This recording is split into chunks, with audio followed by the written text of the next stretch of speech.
What is going on, everyone? We're going to do our preview of the Battlehawks at the Defenders for Week 3.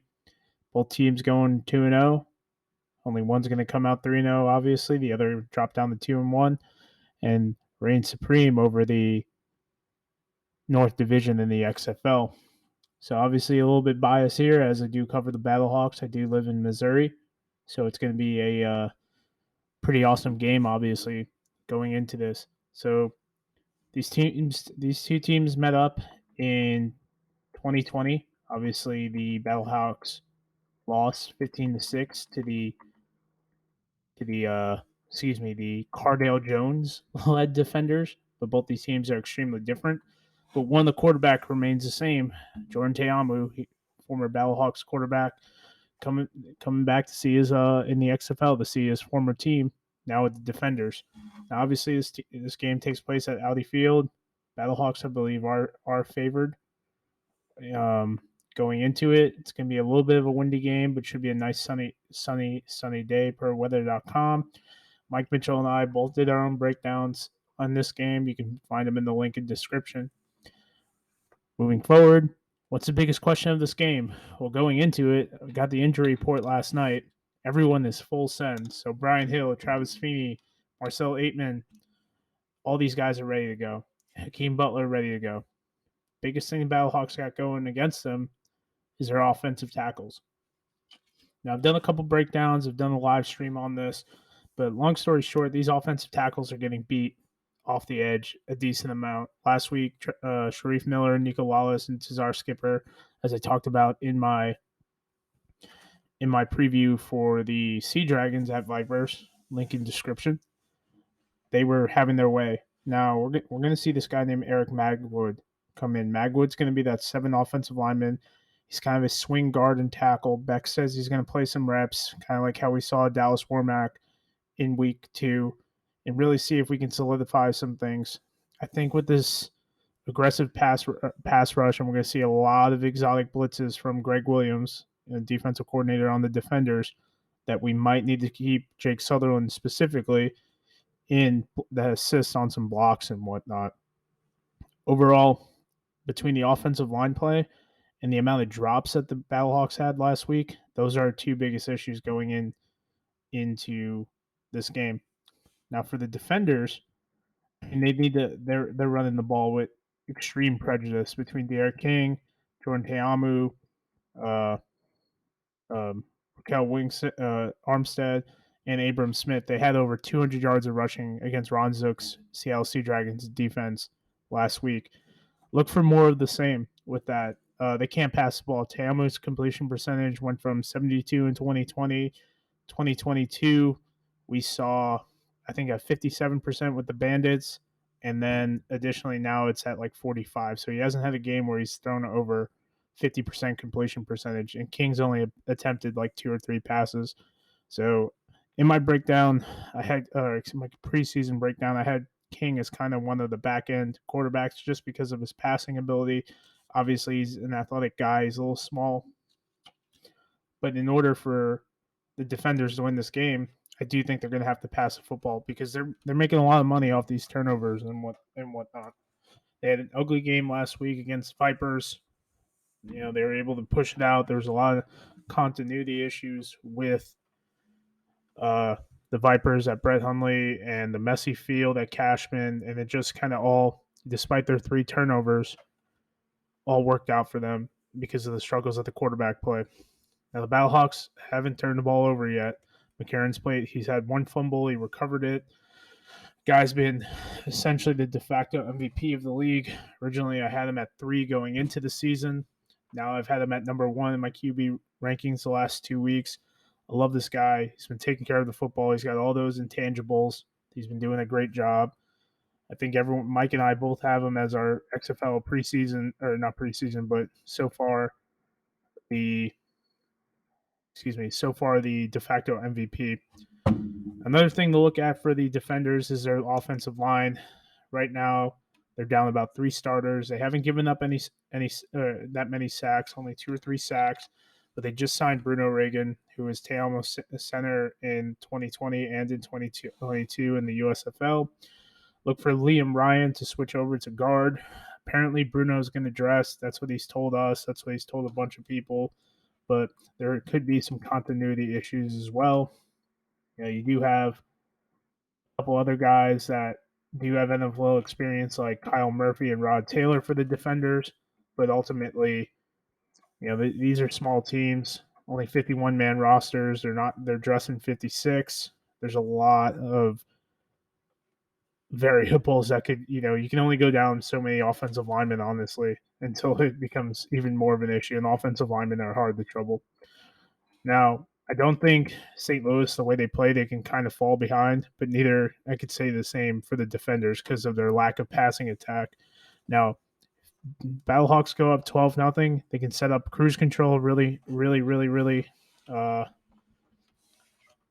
control the clock. But the thing is that they've given up a lot of sacks over the past couple weeks. And the biggest thing is that these offensive linemen, these tackles especially, are just getting beat. Davin Bellamy, a star in the USFL, is on this defense along with the center of the Battlehawks brother, Mike Panasek. Jacob Panasek is always providing pressure up front, and especially in that interior, he bounces all around. Now, if they're able to kind of get a good, move the ball like we started to see, they kind of opened up the passing attack. We might be in for a quick, easy victory on our way to the Dome because I don't think these defender quarterbacks can keep up. Now, another thing is Brian Hill should be playing. I think he had 6 rushes, 55 yards in week 1, a couple receptions, and I think he totaled about 80 all-purpose yards. So the guy's an asset, obviously, but the big thing is drops, and you can't count out how clutch McCarron's been. So even if everything goes awry, based off the sample history we have with McCarron in the XFL, that we really can't even we can't doubt this guy. Can't count him out. Biggest thing on the offense for the defenders moving into a little bit of them, they're not going to win in a shootout. And despite their RPO game, just their direct quarterback powers, essentially their running is great. But at some point, defenses are going to figure it out. Big thing about the Battlehawks defense is that they're able to rotate guys in constantly. They were on the field for almost 80 plays in week 1, I think 56 or so, because they're rotating in all their defensive linemen, their secondary, their linebackers. They got a stable of guys who can play football. I don't know what the inactives are going to look like. I would say that they keep another defensive lineman active. Maybe one of their receivers stays inactive, but we did see, especially with Butler and Aitman healthy, along with Prohl in the slot and Darius Shepard. Like, these are 4 guys that could be number 2s or number 1s on any other team in the XFL. Maybe not the Vipers, but those guys aren't putting out a great sample size. Teamu's been very jittery. He's been trying to do too much, kind of like Drew Plitt, kind of like Luis Perez, and kind of like Paxton Lynch. He's been forcing throws in the coverage. He's been scrambling more. It doesn't seem like the receivers are getting even open. He's tried to put the ball in his own hand. Teamu, like he's been in all his football experiences, has been a top 10 rusher. He's continuing that trend. I think he's got almost 80 yards going into week 3, and wouldn't be surprised if he went over there. Now, the kicking game, looking at it, Donnie Hagman's got to make those kicks. I get one of them was about 50 yards, but he was about a yard or 2 short. His real experience comes from the AAF. He was Dave Buller and Anthony Beck's kicker with the Fleet. I think moving forward, hopefully they can manage the kicking game a little bit more. But, a botched punt return is what set them up last week for a 44-yard field goal. And that's what, the special teams aspect is what has kind of helped them out in week 2. I really don't want to put the game in Hagman's hand because I do think the defenders do have a better kicker. McCrane's been in the XFL twice. This is the second time in the XFL. Landed an easy 47-yard field goal last week. Moving forward into my prediction, I do think the Battlehawks are the better team. I just think we need to get the passing game a little bit confused on with all these drops are going on. Maybe get Prohl and Shepard underneath a little bit more and keeping a running back like Kareem Walker, who's a little bit bigger guy who can assist in the blocking game, or excuse me, assist with the pass rush for McCarron.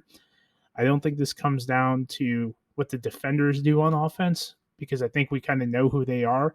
I think it comes down to the Battlehawks beating themselves. They get a little bit better every week, and I think moving forward, we'll be able to really gauge how they are for the rest of the season. But either way, whoever wins this game has the edge, especially the Battlehawks, because then they're at 5 home games. They'll play the Guardians.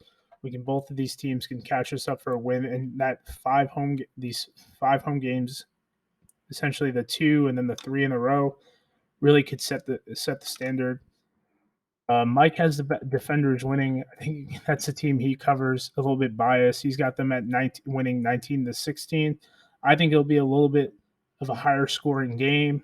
I personally feel that we may have a couple, big plays. And when I say big plays, just kind of broken plays and McCarron scrambling a little bit, uh, and really working in our benefit because of the wonky extra points and everything like that. I think the Battlehawks come out 25 over the defenders at 18.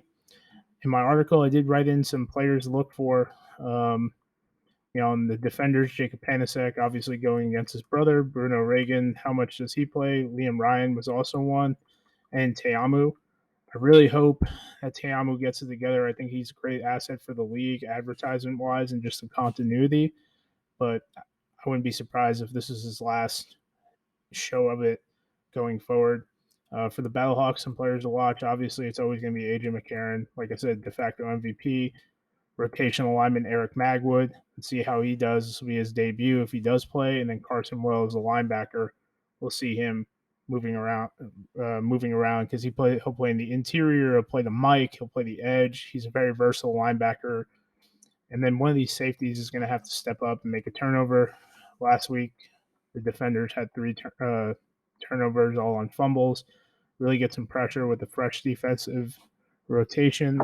And hopefully the Battlehawks come out with a win. Straight up, that's my team. It's the one I want to win, and I think they will. And then we'll go, 4-0 going into the Dome, which, God, that would be something. Once again, guys, thank you for tuning in. I just posted a Sea Dragons video. I'll do 2 more previews for the other 2 games coming up later in the day. But analyze and educate, gaining a little bit more traction each day, and I appreciate it. Thanks, guys.